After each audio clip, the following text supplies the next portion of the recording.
Are you sitting in a space where you are struggling with anxiety? Do you feel like a prisoner to the cycles of depression? Do you feel stuck in your own life and feel frustrated and lost, but yet you know there is so much more on the other side of this mental breakdown? I want to hold your hand through this therapeutic life healing journey. I will help you navigate emotional healing, spiritual growth, and taking massive action so you can align your mind, body, and spirit to completely transforming your life. You are worthy of the life of your dreams, of stepping into your power and experiencing your breakdown as your breakthrough. Hey, I'm Adit. I'm your therapist, your coach, your mentor. Join me as we heal your life together. Hi friends, welcome to Therapeutic Life Healing with me, Adit, your host.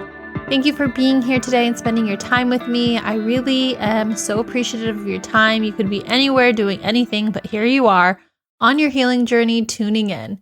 Today's episode is really special. I'm interviewing a dear friend, Sonja Marie, who is an intuitive astrologer and author of the Signs and Astrological Memoir. Sonja is going to talk to us today about what is astrology, what's your sun, your moon, your rising, and how it can help benefit your life to understand what astrology is. And more importantly, she dives into the intuition that we all have and how to separate intuition versus anxiety. What's the difference between the two?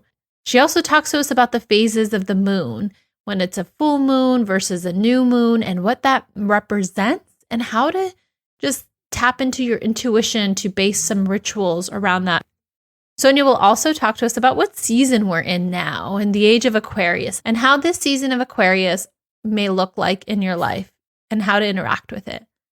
Stay tuned. It's a juicy episode. I'm really excited for you all to get to meet Sonja.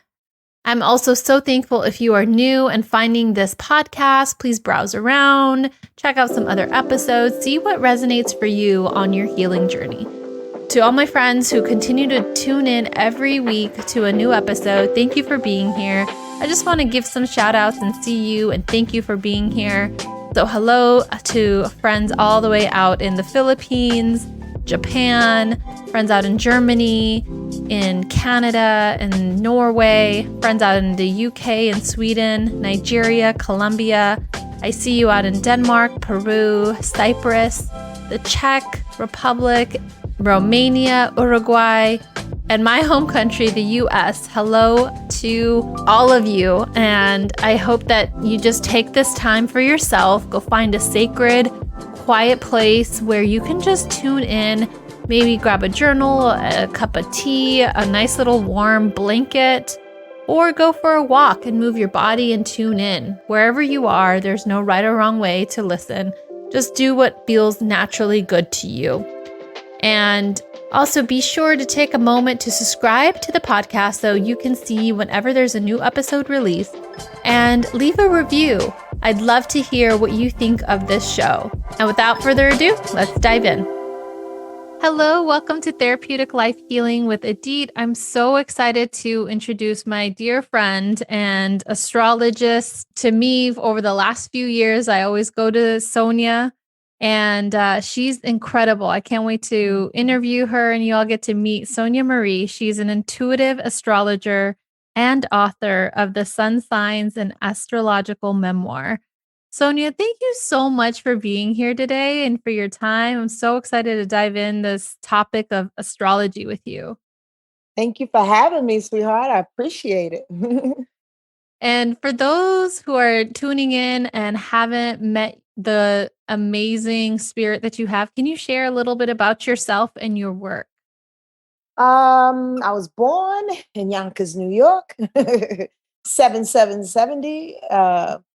And what I basically, honestly, over the last years, I've been reevaluating and giving myself a new title. I love that. And even though, yes, I am an astrologer, an intuitive astrologer, I'm an author of the Signs and Astrological Memoir. I also write for Essence Magazine. I've done tons of music and stuff. I kind of have surmised it to just being a Renaissance woman. Yes, Sonja. Renaissance woman of the healing arts, Mm. So that involves astrology or music or visual art or writing, whatever it may be. What I do is try to spark the core of people and allow them, or I should say, give them permission to be themselves authentically through the modalities that I choose. I feel that, Sonja. I feel like in our time when I came to you for a reading, that's what you helped me ground back into my heart space, and that really pulled me back into that intuitive knowing within that internal compass. I feel like you encompass so much.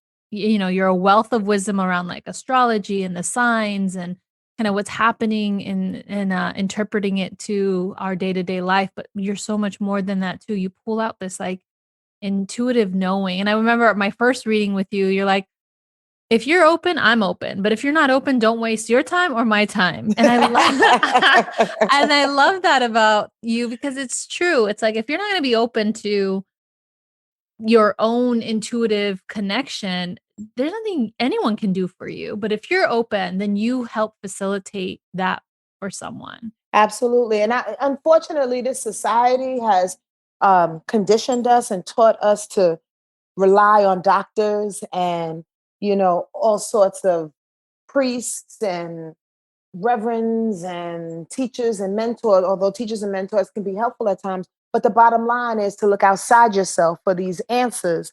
And a number of times it has failed us, and because we've been looking for what it is that everybody else is doing as opposed to what it is we know that we innately need to do. Mhm. Our journey is specific, and although we all can shop at Target and we can go to Whole Foods and have a good Thai meal, there are some specifics about who we are and what we need to be on this journey.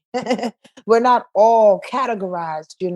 So I do my best to honestly to stay in that space and look at what's going to work for me or what's going to work for my client. You know, what's your Mhm. story? Like let's cater this reading around what it is that you want, as opposed to what you think you should do. I love that. And so, when people come to you, so you do readings, you do astrology readings, chart readings. I don't know the formal name. Is that correct? Natal chart? Yeah, yeah, there you go. It's a natal chart reading. However, I break my readings down to three different, tiers, so to speak, because I'm able to hear people's ancestors and their guides and connect with them, and they actually stay throughout the entire read. The first part of it, I talk to them, and they basically channel information through me right off the bat on what is necessary for that person to hear and engage in at the time to help them through some stuff. And then the second tier, we go to the natal chart based on your time and your date and your place of birth and use the modality of Western astrology to help people through that moment. And then lastly, we'll spread a 5 card tarot spread to help to solidify the entire read. Yep. I do. Yeah, I remember it's levels. It's levels to this. And Yeah. Sonia, for someone who's never heard of or really knows much about how astrology can be useful, channeling ancestors can be useful or helpful, what would be the first kind of like basic 101 about what astrology is, channeling in ancestors is, thinking about the sun, the moon, like the rising? How would you explain that to somebody, like what it is and how it can be useful for them in their life? Well, it's definitely several different answers to that, so I'll try to comprise it into one. Western astrology basically is a picture of the heavens when you were born. So that's your natal chart, right? A three-dimensional, four-dimensional picture of the universe when you were born, smashed into one dimension. I like to say that your astrology chart is your personality, but everybody is born with an individual and a specific soul. Our chart, our personality helps to administer our soul's journey. That's how I like to look at it. Even though we're all very, very individual, our personality is able to, solidify, or I should say, execute what we should do. So oftentimes we have to address the challenges, the the challenges, the ways of our personality, so it doesn't block what our soul came on the planet to do. That's what I help with. The spirit part of it, our ancestors and our guides, I think not every astrologer uses, right? Because astrology is very basic mathematics, geometry. You can break it down to information, facts, right? As far as we can see it. However, the intuitive piece helps me and my client to go exactly where we need to go for this moment in time. Otherwise, astrology is so vast. It's just as vast as our universe. When we look up into the sky, it's all of that information, right? When I use spirit, when I use your ancestors and your guides, they go, yeah, bump all of that. Let's get right to the meat. The meat is right there. This is what she needs to be doing or listening to or focused on in her chart to open up some things that we have for her, basically, or him. So yeah, that's how I use it. I hope I answered that. Yeah, no, and I remember, like the first time I ever had my natal chart read was by you, and like you went into the houses, like where um my sign was at the time of my birth and like what house it was, and like each thing had its own representation, like its own meaning, and Absolutely. you really helped me understand a little, like it almost kind of validated the experiences that I was having. Mm, mm. And validation is a key point. I've had several clients that go, "Oh yeah, you didn't tell me anything that I didn't know. That was just great confirmation." And I'm like, "Good, like God bless confirmation." Because oftentimes we think we're crazy. Oftentimes we will block ourselves because of the mental activity that keeps going. Is that for me? Is that for me? I don't know if that's for me. Should that be for me? And then when it's validated, you can clear the road. When it's confirmed, you can clear the road and know that, again, back to what we just talked about, Eddie, go back to your soul. Know that you are your own healer. You've been hearing it all this time. You need somebody to just validate and confirm. Sure, here we go. This is it, you know? Exactly, and the other thing too that was helpful is, so I'm the Virgo sun.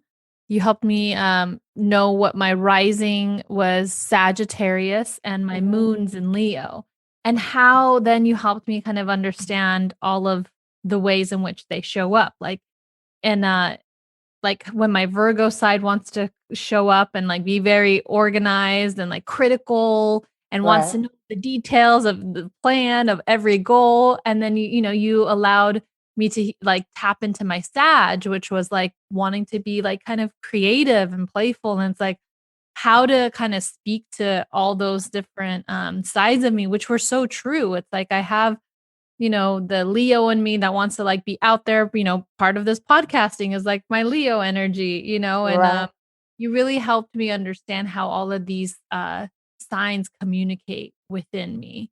Yeah, it's part of our personality, right? I like to say the sun definitely deserves the reverence, right? Because it's like looking up in the sky. If the sun drops out of the sky physically, really, like right now, everybody's fucked up. Like Uranus is fucked up, the Earth, everybody, Mercury, everybody's gone. We're dead, Yeah. right? So we have to pay reverence to who we are and who we chose to be, the source of who we are. However, we have help. We have that rising sign that goes out before us and protects us, but also attracts the things that we need. We have our moon sign to help us express some things. We have Mercury to help us think about some things, but they all have to go back to the sun. All of these different meanings and these different placements have to go back and make sure that the sun is happy, that the Virgo in you or the core you is ready to evolve by utilizing all these other parts of yourself and what's out there to obtain. Make sense? Yeah, no, totally makes sense. Mhm. And Sonia, so how can someone like use even like astrology, and let's even consider like the moon phases, because you also talk about like with if there's a full moon, a Mhm. new moon, for someone who's new to kind of that and is open to it and wants to create like new moon rituals or full moon rituals, and incorporate kind of their, I don't know, their sun sign or themselves. What are some ideas or ways to think about how the moon phases interact with our astrology chart? Well, that's kind of a loaded question, but I'm going to do my best to simplify it, right? Every heavenly body has a meaning and a purpose, right? The sun is your core, your ego. Your moon is your emotional expression. your knee-jerk reaction to everything that goes on around you. It's also your connection with your mom when you slip through your mother's womb, how you visualized her. Whatever energy, or I should say, whatever sign your moon is in, that's your impression of who she is, good, bad, or indifferent, right? And then thirdly, the moon also represents karmic information that we're trying to clean up from a past life. So if you're going into moon rituals, be it the full moon, the new moon, the quarter moons, because they all have specific meanings and releases and buildup around each, right? Do yourself a favor, possibly, maybe, either concentrate on what the moon is in at that particular time. So if it's a full moon in Scorpio, that has a different meaning other than a full moon in Capricorn. Or concentrate on your own moon sign. Here's the deal. All of these rituals and these releasings of emotions, these washing through, is very, very specific for you. So as long as you know how you emote and what that moon sign is, and compare that to whatever moon cycle is happening at the time. So if my moon is in Leo and there's a new moon in Scorpio, that's going to be hard for me as a new moon in Leo to receive Scorpio new moon energy. Why? Because in astrology, it's a square, it's a conflict, and it's a learning opportunity in that moment in time. So, it, like I said, it's a loaded question, but basically be aware of the meanings behind each sun sign, moon sign, including your moon sign, so you can better adjust how your rituals should go to get the best out of it, the most out of it, if that makes sense. Yeah. So, what are some ideas just So with generally? the new moon, people usually do rituals around the new and the full moon because the new moon opens up for new opportunities, newness. It's a new cycle that actually begins um, a cycle for the entire year. You only have one new moon in a particular sign every year. So if this new moon in Gemini is coming up, and by the way, it's an eclipse, and this new moon in eclipse is in Gemini is showing up. It's about communication. It's about information. What new information? Because Gemini is about information. What new information can you pull through in regards to a ritual? Write them down, burn it safely, put it out into the ether, say a prayer around it. Honestly, rituals are personal. And I stay away from advising too much because again, it's your intuition that calls you to do whatever you need to do around it. So yeah, you can write it in your journal. You can write a list of what new information you want to come through. You can sing a song, you can say a prayer. New moon. The full moon rituals usually around circulated around things that you're completing, you're ending, culminations, like releasing, because you have to release. And then 2 weeks later, here comes the new. That's always the cycle. There's a new moon, then there's a quarter moon, then there's a full moon, and then a quarter moon, and it starts all over new moon. So from the new to the full, you're bringing in new opportunities, but then you got to release some things in the next vibration, whatever that is. So if it's a new moon in Sagittarius, a full moon in Sagittarius, you're releasing all Sagittarian things, like ways in which you may lie or not hold on to the truth too much, or ways in which you are scared of adventure, because Sag is all about adventure. You want to release some fear around the adventure, release some fear around being a student or a teacher. You understand? So again, knowing that vibration and then creating whatever exit kind of rituals that you want, right? So that can be taking a really good shower and a really good bath, and focusing on the things that you want to, get out of your body by putting some sea salt in there. Again, writing down a list of things that you no longer want in your life based on the energies of that particular full moon, and burning it safely, you know? So yeah, and again, rituals are personal. So if you're at the very least saying a prayer, that's a ritual.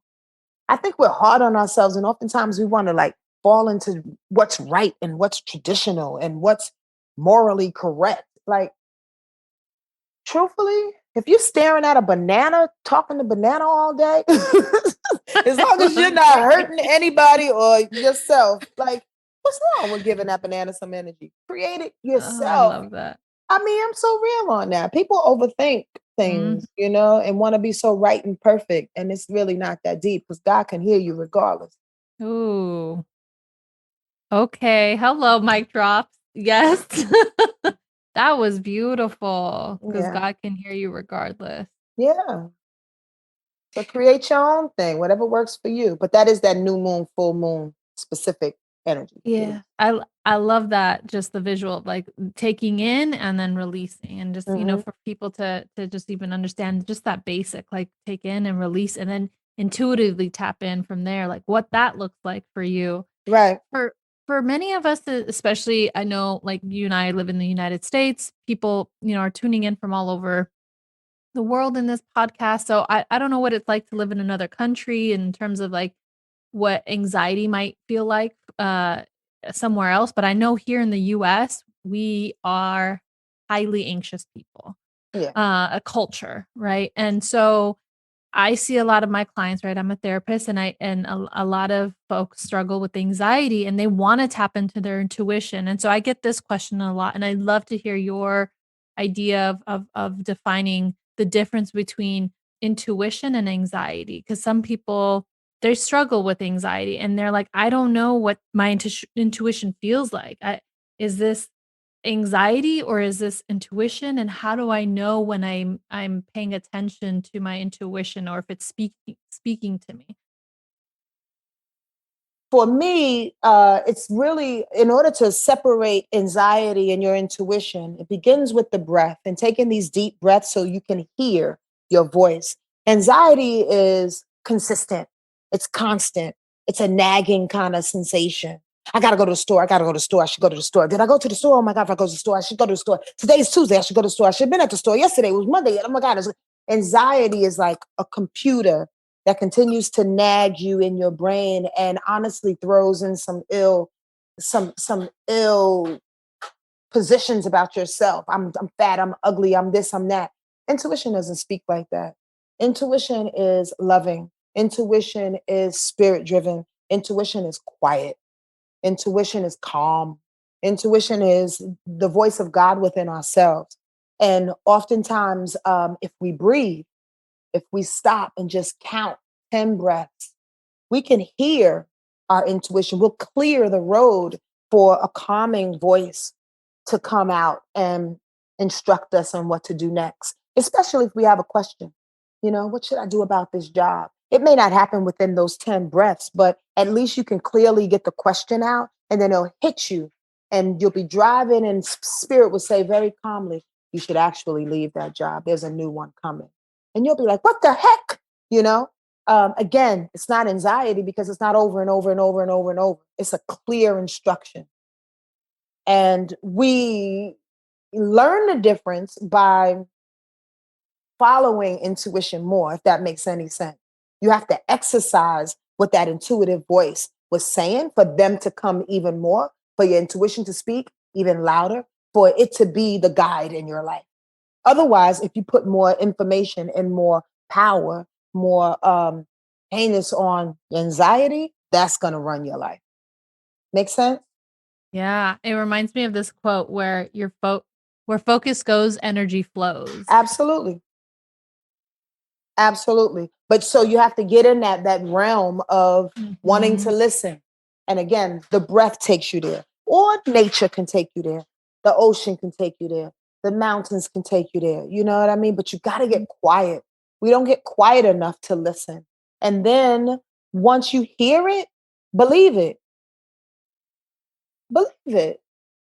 We have a hard time trusting ourselves.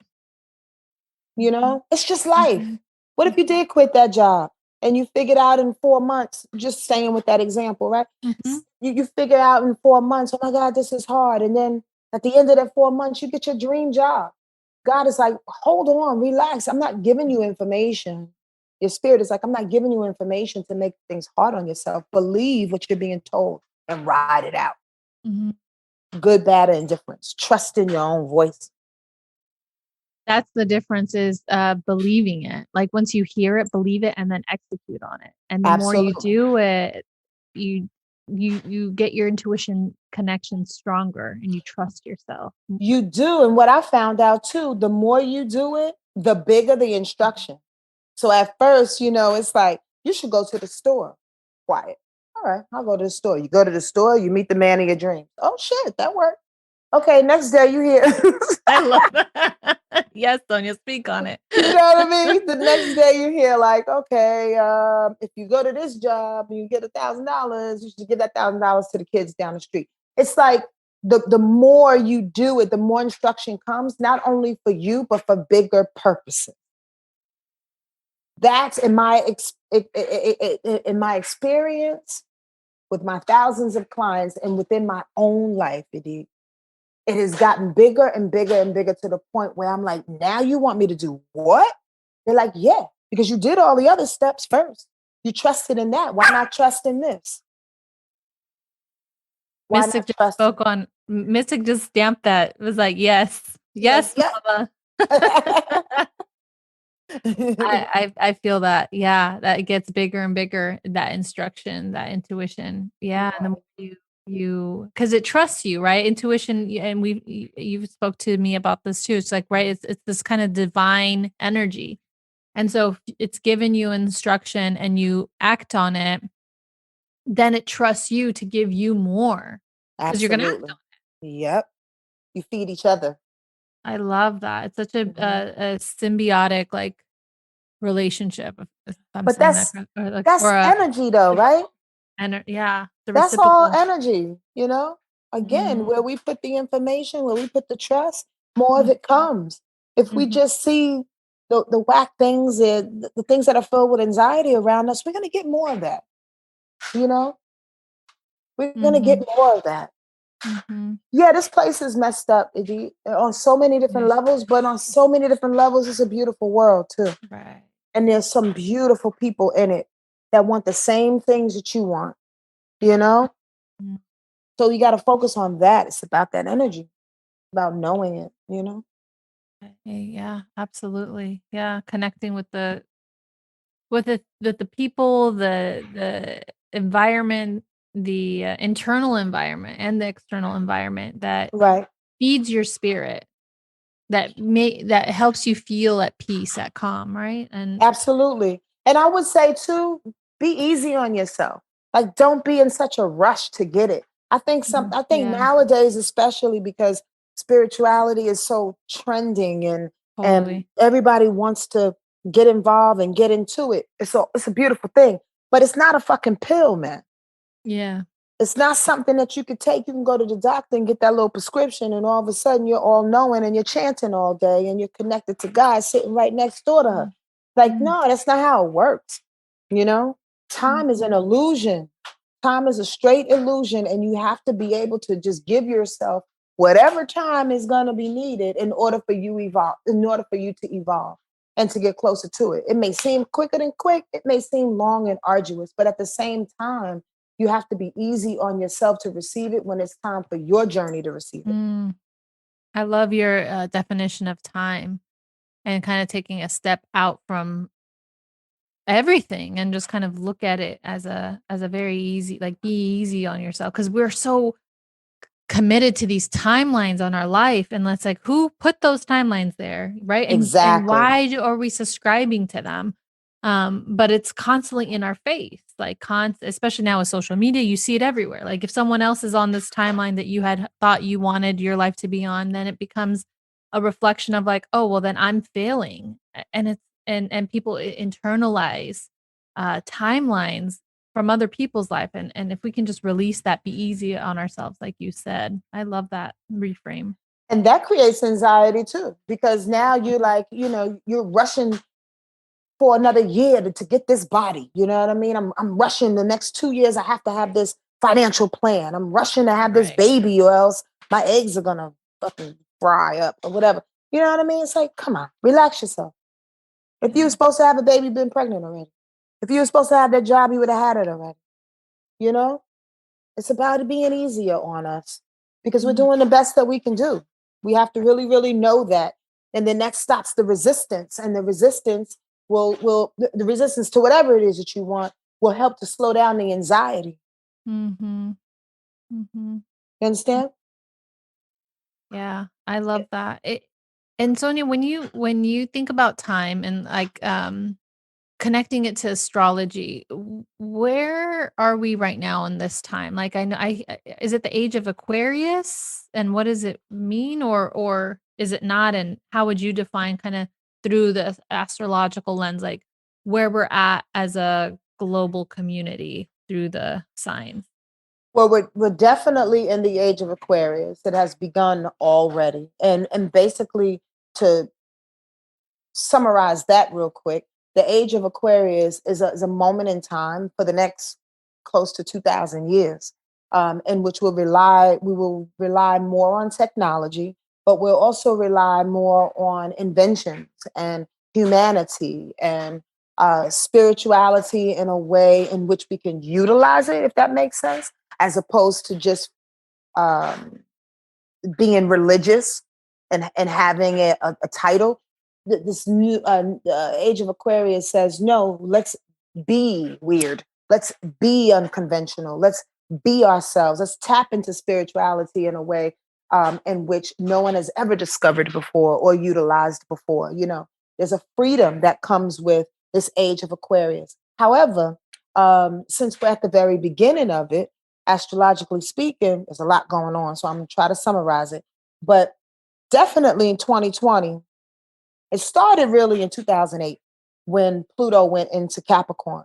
And there was this huge, like, bottom that was pulled out. The real estate industry fell. A lot of people got divorced. A lot of people, it was like a rug was pulled out from underneath a lot of people's feet. And thus began a nice little coupling of Jupiter and Saturn meeting Pluto and Capricorn as well. Well, I've been affectionately calling them three the hard way when they were in Capricorn, and literally have destroyed all the things that we thought that was traditional and moral, and all these confines and the things that we stayed on in regards to society and government and structures and stuff like that have all demolished, have been found out, have been exposed. The Me Too movement, Black Lives Matter, even Trump himself. He was a revelation of all those confines that we lived by, and needed to be destroyed, needed to be obliterated. Again, along with that comes some pushback and resistance, but that's what the age of Aquarius is setting us up for. It started by destroying everything that was, and now we have to clean those up. And in cleaning up what it is that was destroyed, we have to create new. So creating new allows us to tap further into who we are, hence astrology and spirituality and all that thing. Because now, if we're creating a new environment, if we're creating a new humanity, in quotes, how are we going to show up in this new space? We have to be responsible for who we are first and foremost, to say, this is what I can do in this new society. Clear, clean, open, healed, or on the road to healing, true and true. This is what I can do to add to the group. The age of Aquarius is all about community and humanity in the group. And if you don't know your strength within the group will eventually die. So in this moment in time, just to bring it all the way up to today, we are learning how to figure out our own strengths. So within the next coming decades and years, we can actually say, okay, this is how I'm putting this, I'm adding to the age of Aquarius. This is how I'm going to teach my children and children that I know to add to the age of Aquarius, taking care of the environment, taking care of your community and your elders, inventing new things to move to bring humanity further, to make things easier and connected to spirit. Wow, that's powerful. Thank you for summing that up. I'm wondering, I'm sure people are vibing right now and they're like, okay, how do I get me a reading with Sonja? So, where are your offerings, Sonja? How can people find you and find your work and connect with you? Where's the best place to direct them to? Oh, the best place is my website at wordlifeastrology.com. Again, that's word life. People get it confused with world life, but it's wordlifeastrology.com. And I'll link that in the show notes. So definitely folks have a easy access to go and connect. And there they can purchase your book and book a reading with you. Yes, that's correct. And as we end, Sonja, I always ask this question, and I can't wait to ask you, especially you being super intuitive and in touch with your inner spirit. So, as we end, something to leave listeners with that hasn't been said, intuitively coming to you now, what would you want to leave people with? I would like to leave this interview with people knowing that their ancestors and their guides are incredibly powerful in their lives, that death is no thing. There's Mm. really no such thing as death. Life is continuous. And when we have loved ones that have passed from anything, be it COVID or some ill-timely death of some other sort, um, that they are on the other side assisting us. It's their job. It's their job and it's their honor. And I see it all day, every day, especially when I connect with people and clients, like they are really proud of us for continuing this human form. They opted out for whatever reason, but we stayed. So they assist us. And we should know that we're never alone. We should know that we can call on our mothers and our fathers and our great grands and grands and everybody on the other side that we've had any special connection with. And honestly, even if we didn't know them in human form, they are here to assist us. So speak out loud. Give them your grievances. Tell them you need help, specific help, not just I need money, I need a job, I need a man, I need a woman. No, what things do you need to change in regards to your own life to make those things come into your life, if that makes sense? They are there to assist each and every day. I knew you were going to make me cry. I'm sure someone else is wiping their tears right now, see. too. Wow, that hit, Sonja. That was Thank God. yeah, that was divinely uh intuitive and orchestrated. I know I needed to hear that, and I'm sure someone else tuning in needs to hear that. So thank you for that You're message. welcome, honey. I'm hugging you. I'm hugging you. I love you so much. I Please love you book a too. session with Sonja. Do yourself a favor. I can't thank you enough for the times that you've spoken into my life at the time I've needed it. Friends that I've referred to you that also have said the same thing. And so thank you for your work. Thank you for being you and showing up in this world. Just genuinely reminding us how to continue to just tap back into ourselves so that we can be not only connected to ourselves, but then when we do that, we're better able to connect with other people. And what a better world we can live in if we all do that. So thank you. Thank you. Thank God, baby. Amen. Thank God.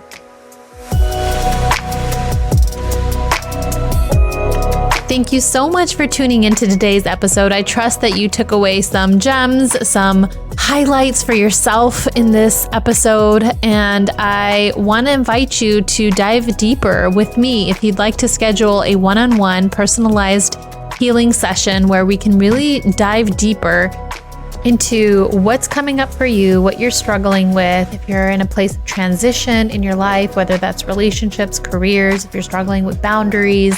And we can really unpack that together and create a breakthrough session for you.